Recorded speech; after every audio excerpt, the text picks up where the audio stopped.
Hi, everybody. Welcome to the Perform Happy Podcast. I am so excited to introduce a UCLA gymnast who I think everybody knows I'm such a UCLA fangirl, so it's always an honor. Not only that, she's also an elite gymnast, Canadian national team member, world champion gymnast, Anna Padarariu. Welcome to the show. Thank you so much, Rebecca. I really appreciate you having me here. Yeah. Oh my gosh. Every time I see those like rainbow leotards that you guys wore at UCLA that one year, it's just happy. It just seems so happy. And I look at like the podcast is called Perform Happy.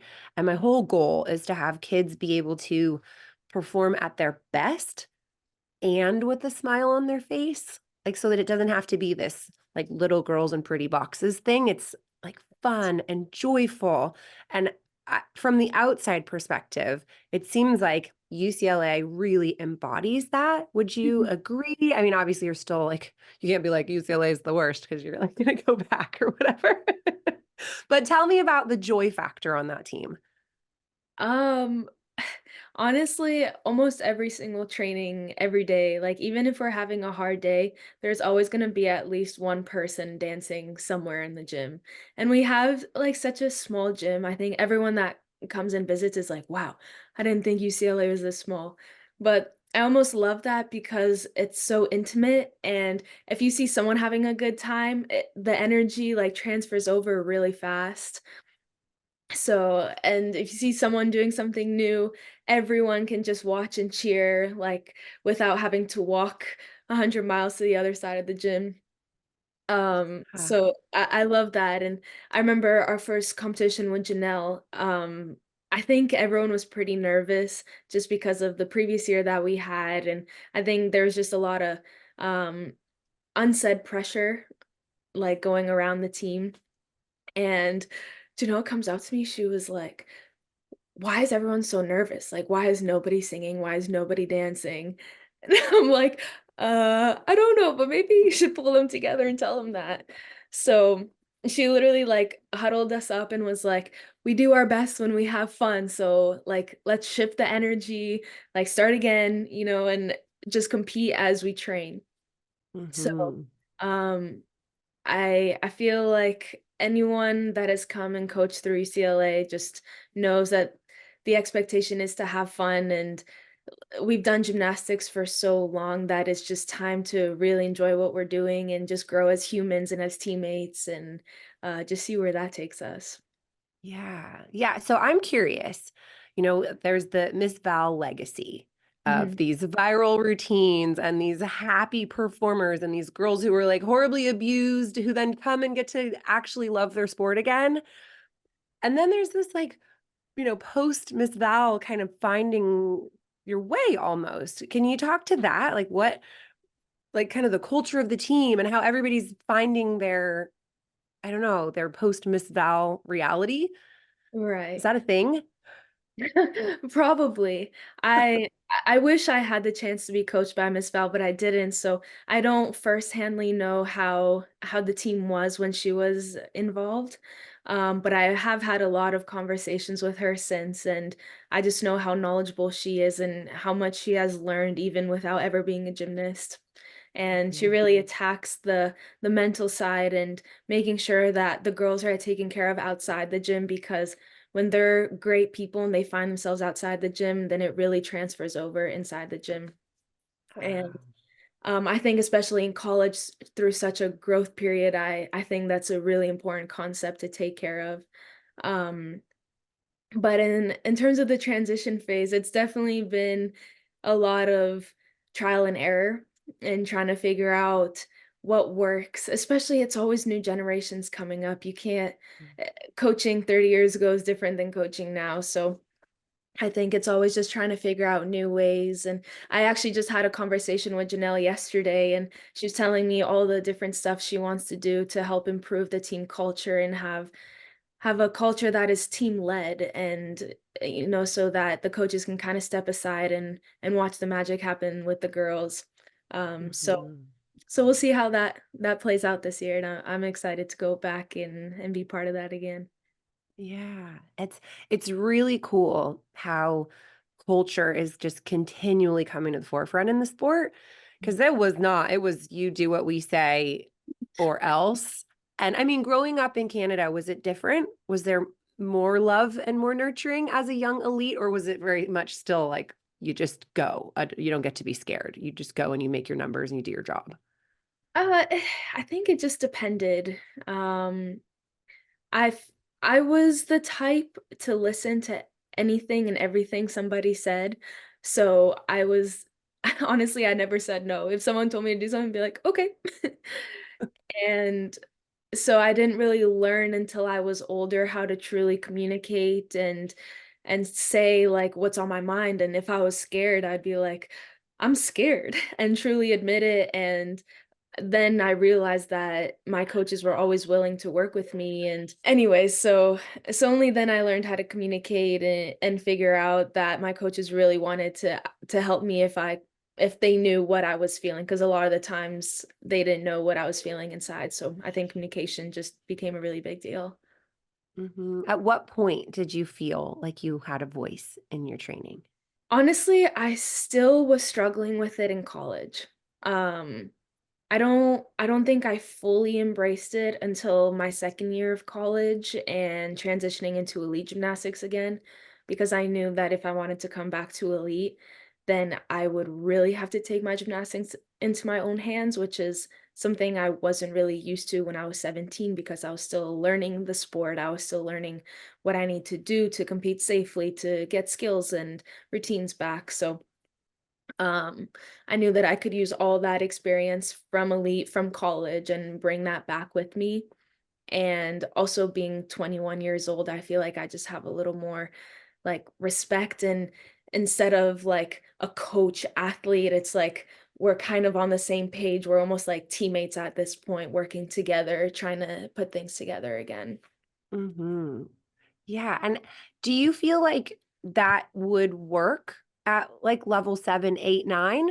Or is that something that should come in, at the highest level where you become kind of shoulder to shoulder with your coach? I mean, it sounds to me like you really trusted your coach. And Yeah. for that reason, you said, okay, when they asked you to do something, there must have been a massive amount of trust there. Yeah, actually, it's really funny. I had a conversation with my coach not too long ago, and she said that way back when she started coaching, there was a parent that was like super involved and told her daughter to do something that like my coach knew she wasn't ready for. But she was kind of at the point where like, I don't want to like disappoint people and whatnot. So she made him do it. The girl injured herself. And after that, she said she promised herself that she would never ever let athletes do something that they weren't ready for. Mm. And honestly, that was something that was proved to me over and over again when I was being coached by her, because so many times she would tell me to throw a skill. I was always very hesitant in my gymnastics. Like I wasn't very like dream big. It was kind of like, hey, like you're good. You can do this. You can do this. So, and every single time she told me to try something new, I would be like, what are you thinking? And then I'd go and do it and be just fine every single time. And I'm like, when am I going to learn that she's right every single time, that I'll be Mhm. okay? So that's something I've always been really, really grateful for. And I think that's a very valuable skill as a coach. And I think, like, I really appreciate that she learned from her mistakes. I think great coaches, we learn from our mistakes, and young coaches make a lot of mistakes. I yelled at a lot of kids at age 17 coaching beam just because I was like, this is the way coaches talk. So we're going to be really loud and mean, and that's going to make great gymnasts. And then by the end of my coaching career, I was like, oh no, they just need, like, I need to ask them how their day was and how their foot is feeling and how their puppy is. Like, that's what's going to bring out the best gymnastics. It's so weird that that would be because it builds that trust to Yeah. where your coach cares and they will want to keep you safe and they believe in you. So you can go, okay, I'm taking a leap of faith because I believe that my coach knows what's best. So it's so great that you're able to have that because some athletes don't trust their coaches because coaches have steered them wrong or they're coaching from ego. So I Right. think, you're fortunate to have had that situation. Right. But then I know for some kids who are just used to being like, sir, yes, sir. Yep. Okay. I'll do it. then when somebody goes, well, what do you want, Anna? You're like, I don't know. What am I supposed to do? Did you have that, the difficulty Um, making your own decisions as a result? yes, but I feel like I'd always find a way to somehow go to someone to help me to figure out what to do. So, it's funny, Miss Vallis told me once that, when she had a bunch of really talented girls on the UCLA team, and it was kind of the same as me, where they were always used to being told what to do, how to prepare for competition, and once they came up to her and asked her what assignments, I think it was before competition, like, what assignments to do, and Miss Val was like, "You know what? You guys do whatever you think is right." And they're all like, what?" So I can't say I've been put in that position yet, but, but I definitely know more at this point what I need in my gymnastics. Yeah. And so now you're doing that as you're training elite again, you and your coach. And is this the same coach that you've had all through your career?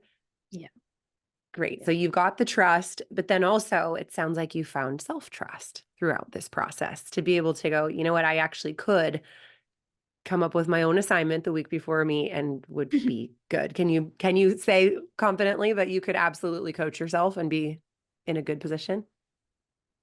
Maybe with, like, 85% confidence. I definitely still need some external help, but I do have a lot more confidence in my abilities as well.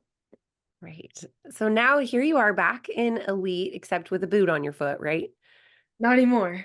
Not Oh, the anymore. boot's off. Hooray.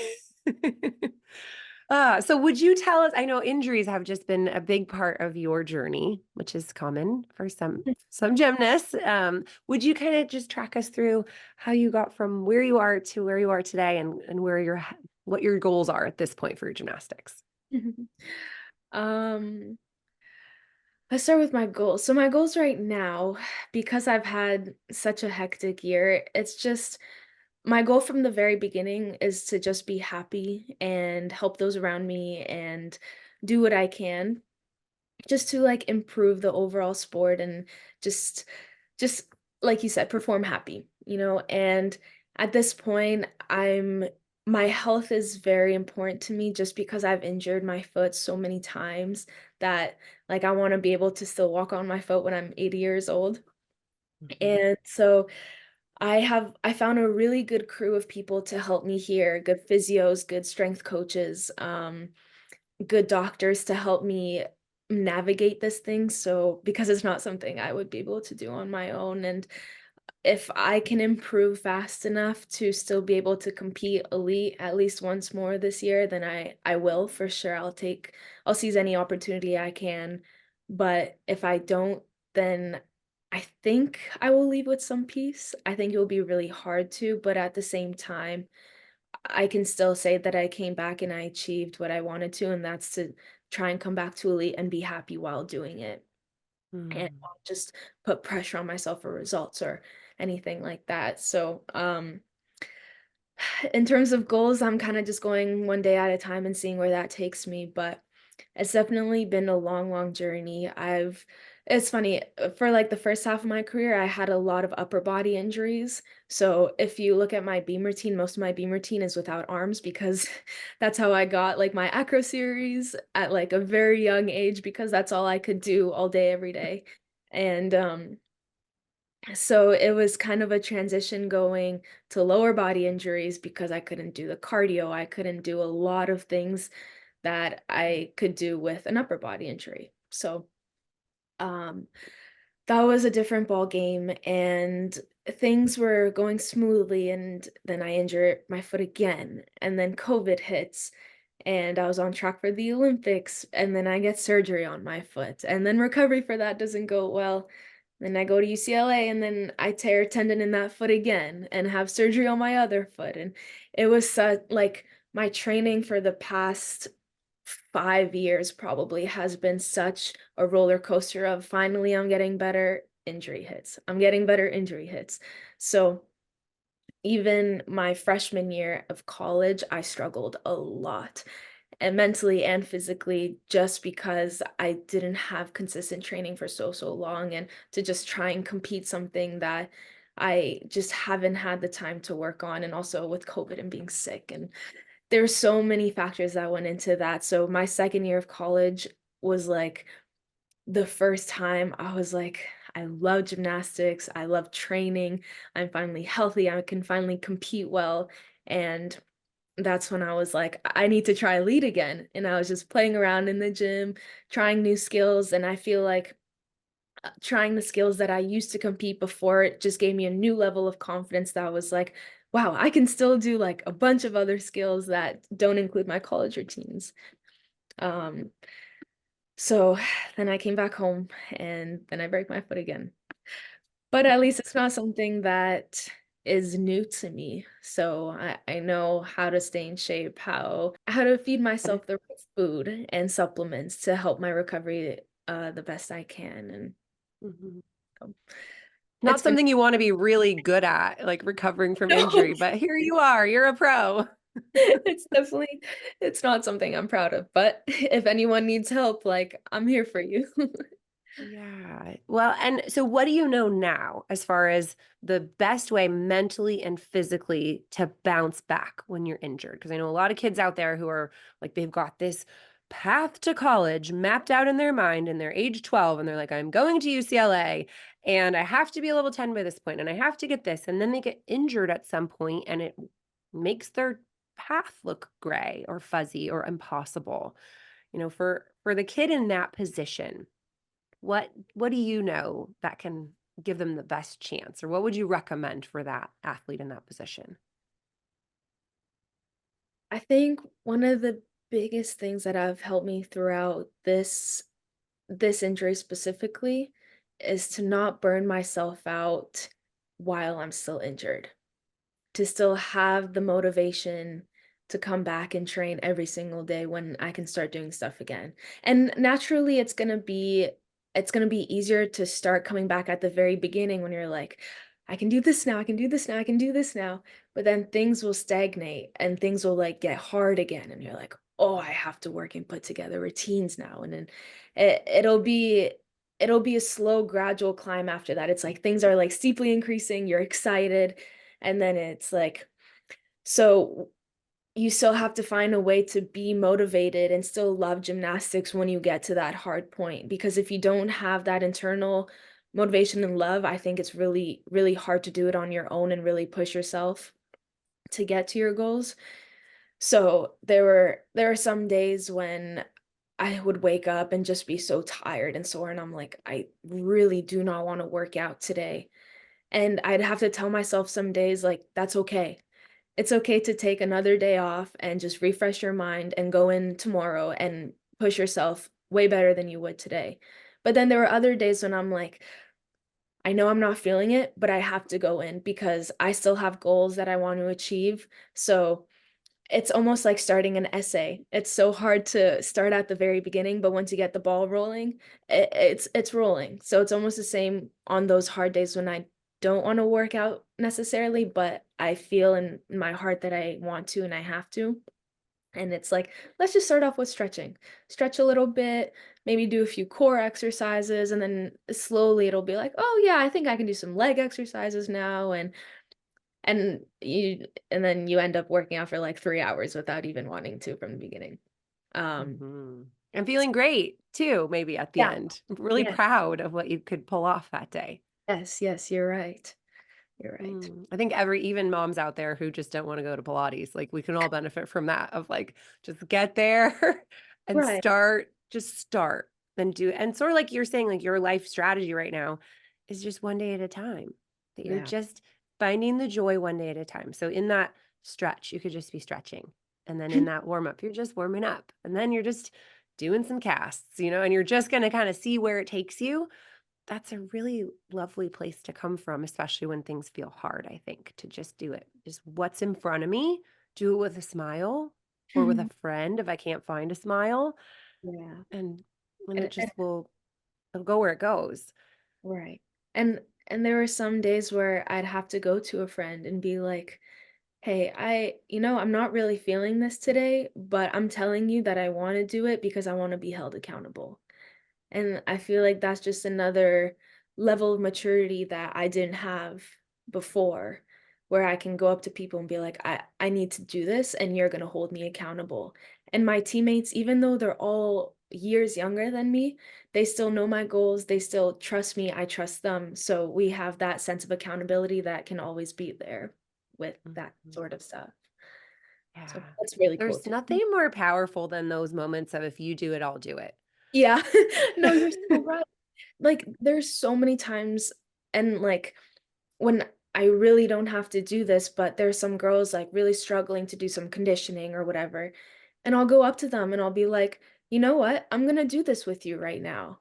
And I did that, when I was training. I it's funny how you just did the podcast with Coach Jess because I was just at Olympus, because my boyfriend lives in Salt Lake, so I was training there for a little bit, and, with Avery Neff, if you know her. She, like, had to do this bar task, and I could tell she wasn't, like, too excited to do it, and I was like, "Avery, if like, I'm gonna do it with you." And she was like, "Really?" Like, you could just see she just, like, lit up and, like, got excited to do that exercise, and, like, that made me happy too and, like, motivated to also, like, do it, and like you said, it's just it really helps to have someone like that. Definitely, or I've been that kid where there's 2 of us both afraid of going backwards on the beam, and we're both coach said, "Okay, go to high beam, you're ready, you've done enough on low beam," and we both look at each other like, "Okay, let's go," but by myself, I just would have been in my head, and but I'm like, "Alright, who's going first? You going or me? Like, let's rock, paper, scissors. Okay, if Yeah. you do it, I'll do it." And then there's just this, like, this collective courage that can come when everybody's getting out of their comfort zone together. It's just Right. so powerful. Like, you could never do gymnastics as just one person. That's true. It's That's so hard. true. I've always been grateful that most of the time, until I became the oldest, I was always a younger one looking up to older girls. So I always was like had that sense of drive and inner competitiveness, um, that I think is really special when you're a younger one. It's like being the younger sibling, and have to mark your way to the top. Yeah, "Wait for me, I'm coming, I'm catching up." Yeah. Yeah. Well, and how's it different now as the leader? There's, like, the clear leader on the team, I'm sure. What have you noticed a difference in the way that you train as a result of knowing everybody's looking up to you? Definitely, definitely. I I think one thing I wasn't very conscious of when I was younger was my emotions and things like that that would come out during training. And I trying to think how I want to say this. But I think now, especially before I left to college, they started calling me the mom of the group because I'm a kind, sweet person, but at the same time, the girls respect me, and I've been with them for so long that if I tell them to smarten up or stop talking, like they'll be like, "Oh, if Anna's telling me to do that, then that means like I'm in the wrong." And so I I just love having that new relationship with them because I know that they can come to me with anything, but even though they're younger than me, I can go to them with anything and there's no sense of like superiority or ego there, and I just love that. I just love being on the same pace as everyone, even if they're younger, even if they're on a way lower level, like it doesn't matter. I love when the little ones come up to me at the beginning of training and just give me a hug. I could be like about to go for a routine and they're like, "Hi, Anna." I'd feel like, "Hey." You're And you're like celebrity in the gym. and the thing is, it just reminds you too, sometimes you go day to day, you forget about things that you've achieved, and it's having these little girls look up to you that you're like, wow, I've done some incredible things in my life that I should remind myself of. And there was one little girl and her family sent me over a Valentine's Day card. And when my mom saw it, she was like, if there was no other reason to do gymnastics, like this one would be it. Just inspiring even just one person and them sending you a Valentine's Day card. And I was like, yeah, it just really puts your gymnastics in your life into perspective.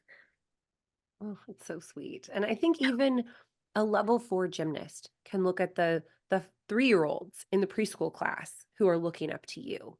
You know, everybody's inspiring somebody with their hard work. my 8-year-old who's just not a gymnast. I tried. She's not a gymnast, but she has become obsessed with handstands.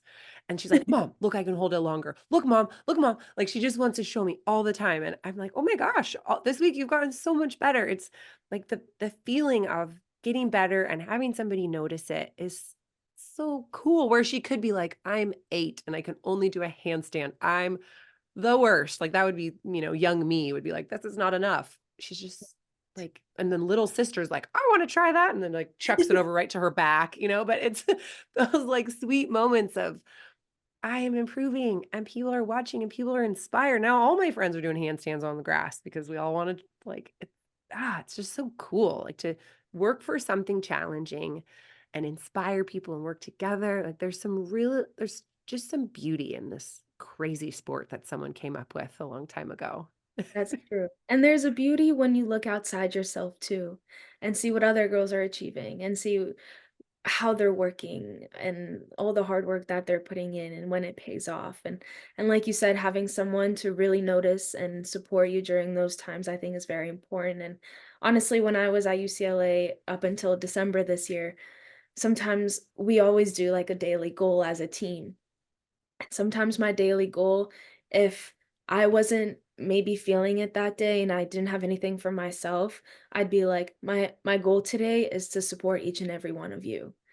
And then if I saw even like the simplest thing as like a super nice set of cast handstands, I'd be like, those were beautiful. Like maybe it's just conditioning, but I'm like, I see you working. Like great job.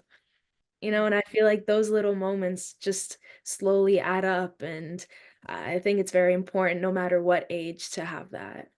Yeah, so that makes me think of one of the little cutie pies that I coach in our group training. She's like 13. She's not a cutie pie, but she's a cutie pie to me. So she just broke her arm, poor thing, like a week and a half ago. And it was going to be a 4-week injury, and then they went to the doctor and it's like a 4-month thing because growth plates, and it's just like no. So for somebody in that position, I mean, my feedback to her was, okay, what's your role for these next few months? What is your role in the gym? It's not going to be, upper arm gymnastics. It's going to be something else. And so we talked about maybe being a leader or being the team cheerleader or being the volunteer assistant coach of the team, like being the college volunteer assistant coach who's just like hype team and mat mover.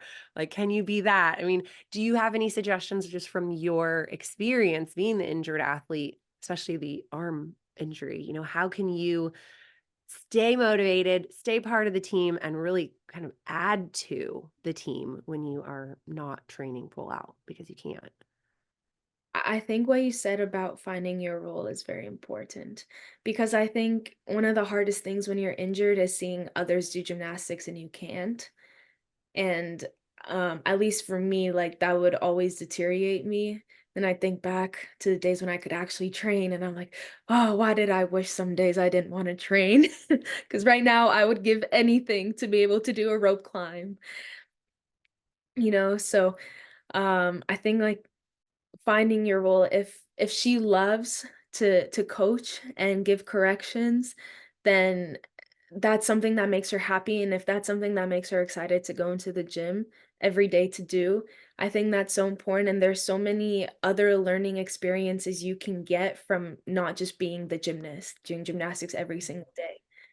And, honestly, the coaching one is something that I like to take over sometimes, and my coach, like, she's very, very good technique-wise, so I've learned a lot from her, and I feel like I can transfer that over, and it's just enlightening when other people support you, so, like, if you support her and you're like, "That was a really good correction, like, great job, I was gonna say the same thing." I just know, like, deep down, it's like, "Wow," you know?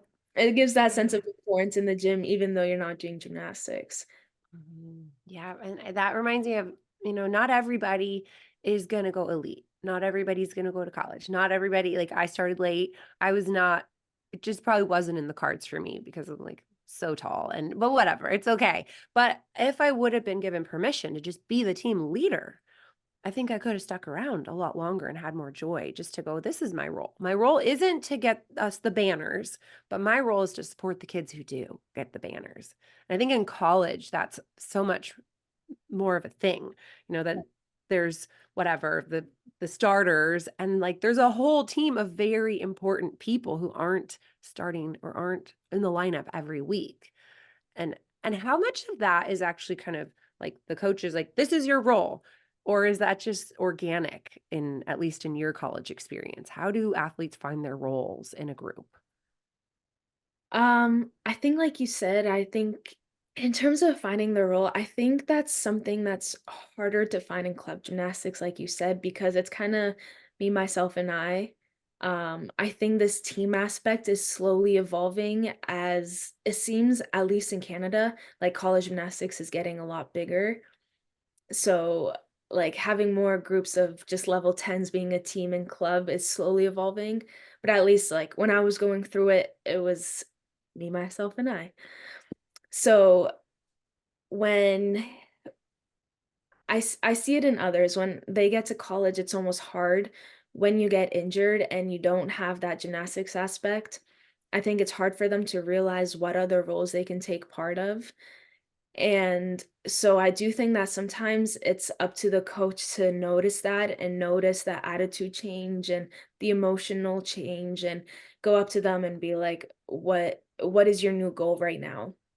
What do you want to achieve? How do you want to support the team? And slowly, every person's going to be different in how they do that. Some people are just going to work super hard at conditioning, and people are going to notice that. Others will come over to the event and just cheer us on the whole time and maybe help give some corrections. So it just depends on the girl, what their personality is, and what will make them happy in the gym. So that sounds like permission to, if you're listening and you're injured, you get to choose. You get to ask yourself, what am I going to be for this team? And it doesn't have to be, the introvert can just be a really hard worker Exactly. and can just show up every day on time with a smile and work hard, which is important because that does set the context for a team too. To know that you with your big old beautiful cast are working your tail off over there on your PT and on your core and on your legs. And yeah, that's important. And the team feels it. Yeah, honestly, the girls notice a lot more than you think. And Mhm. even if people that's why I think it's important to say things because I think a lot of people notice it and just don't say anything. And maybe internally they're thinking, wow, like I'm proud of her, like she's doing a great job. If you don't say it, then nobody will know. So yeah. Yeah, and I know for myself, giving to others is the best feeling. Way better. I mean, winning feels great, let's be honest, but giving is a little hit of dopamine every time. A compliment, a high five, you're amazing. I'm so proud of you. Like that feels good to do. And you don't even have to win for that feeling. You can have it all day, every day if you're, and that's more of that kind of perform happy spirit where, hey, I'm going to be the happiest injured kid in this gym. Let's go.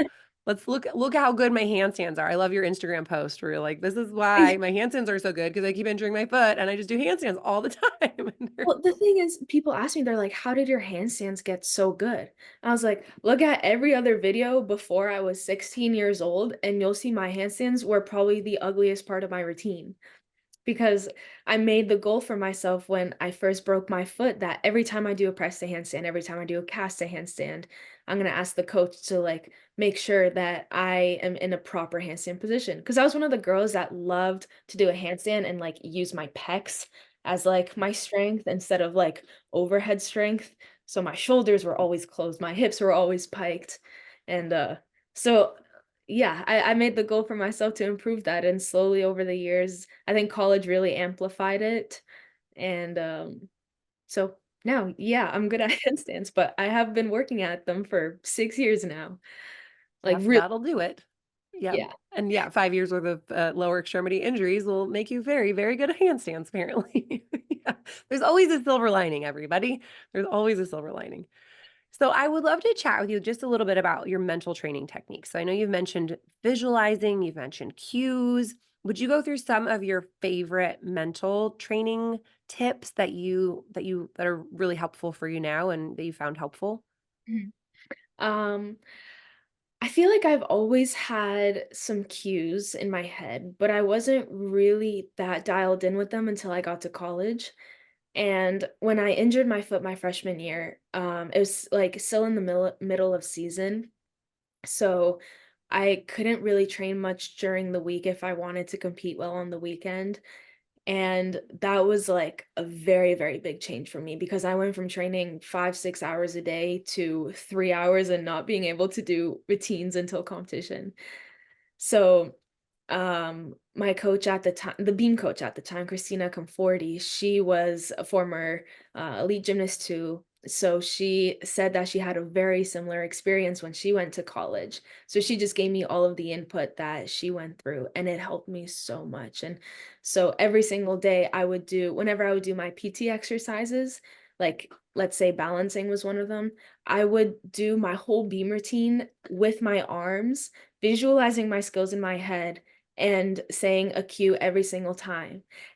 And I would smile every single time I did these so that I knew like when I would get back up on that beam, I would still be smiling and it would just be part of my routine. So when I went to competition, it didn't feel like I hadn't trained beam for a week because I've been doing 10 beam routines in my head every single week.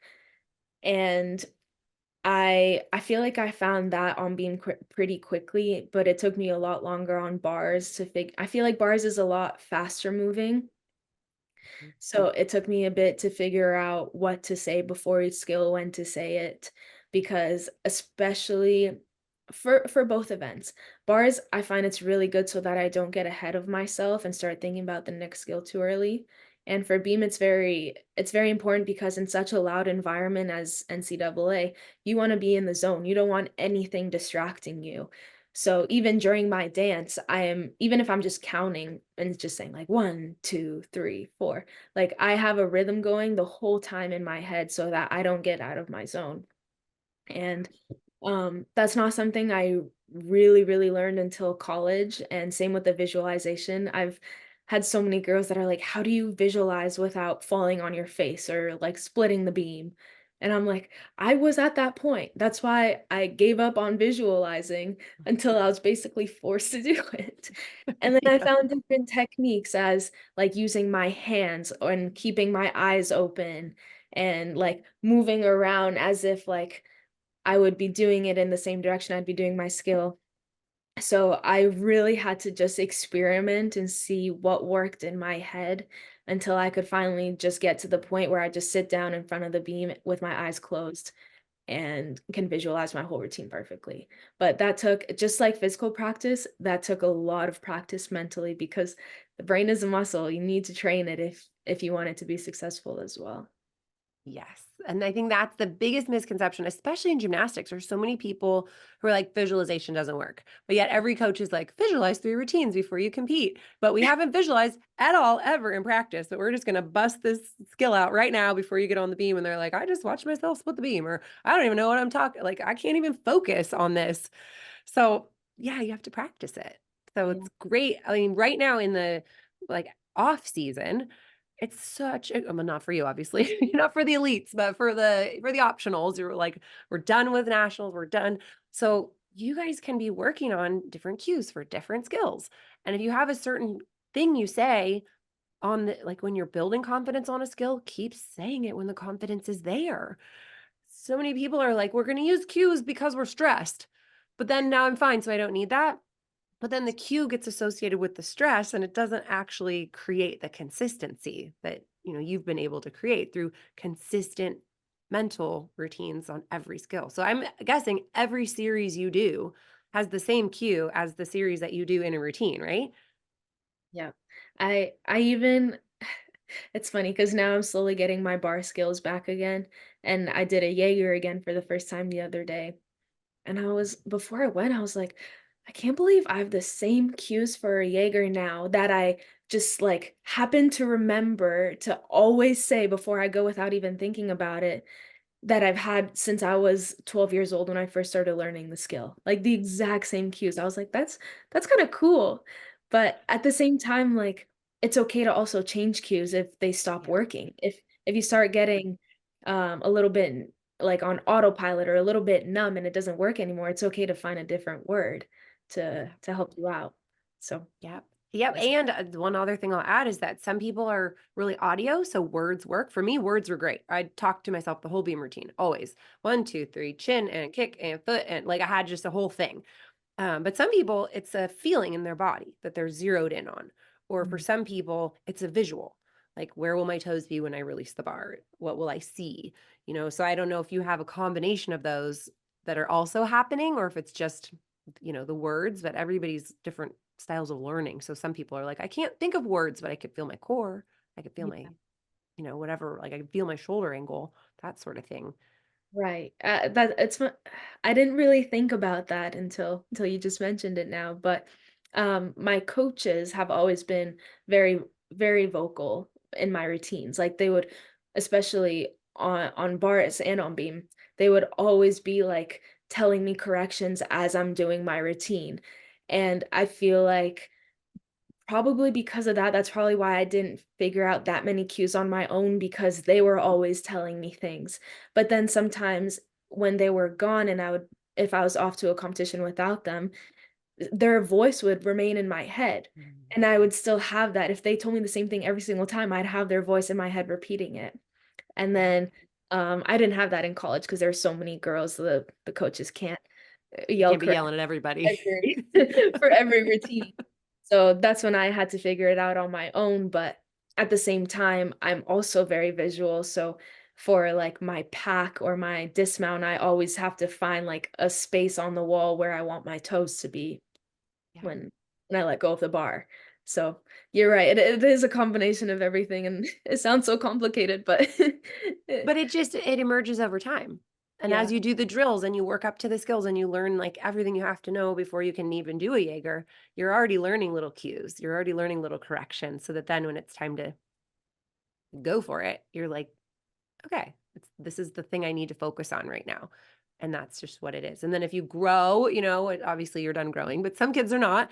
They grow and they're like, where should my feet be? When am I supposed to flip this thing? Then they might get a new visual or they might get a new word or new focus. And that's totally okay. It's just walking into what works. I know. Oh, And yeah. sometimes it's the same as I was talking about with like the friend accountability.